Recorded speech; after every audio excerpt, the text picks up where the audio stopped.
그동안 라식이나 라섹 수술을 받은 사람들은 해군 조종병과에 지원할 수 없었는데요. 국가인권위원회가 시정 권고를 내리면서 시력 교정 수술을 받은 사람도 지원할 수 있게 지침이 완화됐습니다. 그런데 시력 교정 수술을 특정 단체 소속 병원에서 받아야 한다는 단서가 붙어 또 다른 차별이자 진입 장벽이라는 지적이 나옵니다. 황보혜경 기자가 보도합니다. A씨는 지난해 9월 군 항공기를 조종하겠다는 꿈을 안고 해군 사관 후보생 조종병과에 지원했습니다. 서류와 필기시험에 합격하면서 신체검사 날만을 손꼽아 기다렸지만 정작 날아온 건 신체검사 불합격 통보였습니다. A씨가 라식 수술을 받았다는 게 이유였습니다. 그때서야 이제 신체검사 기준에서 불합격 대상인 걸 알려주니까 사실 시간도 낭비되고 또 공부한 시간도 낭비되니까 많이 아쉬웠습니다. 수술한 직후에 이제 군생활을 했었기 때문에 사실 눈을 많이 사용했지만 그래도 이상은 없는 상태였고.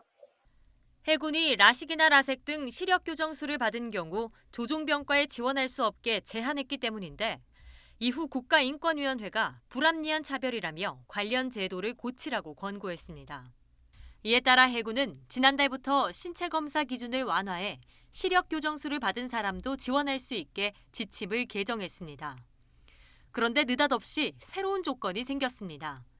대한안과의사회 라식위원회 소속 병의원에서만 수술받아야 한다는 겁니다. A씨가 수술받은 병원은 라식위원회 소속이 아니라 이번엔 아예 지원조차 불가능합니다. 또다시 기대를 가지고 이제 시험을 응시하려고 했는데 이런 제한이 걸리니까 사실 제 주변에도 이 시험을 준비한 사람들이 있는데 그런 사람들도 이제 아예 시험을 응시조차 할 수 없는 상황이니까 좀 아쉬움이 큽니다. 대한안과의사회는 교수나 대학병원 의사들도 가입한 안과학회와 달리 소규모 안과 개원이들이 주로 가입해 있습니다. 산하 조직인 라식위원회엔 전국 138개 병원이 회원으로 있는데 인원이나 장비 등 위원회가 정한 기준을 충족하면 가입할 수 있습니다. 절차 자체가 까다롭지 않은 데다 단체가 대표성이 없어 회원 자격이 갖는 의미가 크지 않다는 지적이 나옵니다. 과학적 근거가 없죠. 라식위원회라고 하는 것 자체가 지금 안과학회도 아니고요. 안과의사회잖아요. 이것도 되게 좀 애매한 개원이 그냥 협회거든요.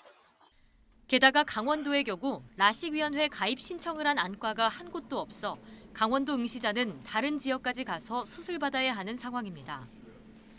해당 채용 조건이 지원자들에겐 또 다른 차별이란 목소리가 나옵니다.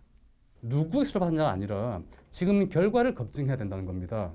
명확하지 않은 기준과 그리고 특정 병원에 수술한 사람과 그렇지 않은 사람을 이유 없이 부당하게 차별하기 때문에 명백하게 평등권도 위배했다고 보입니다.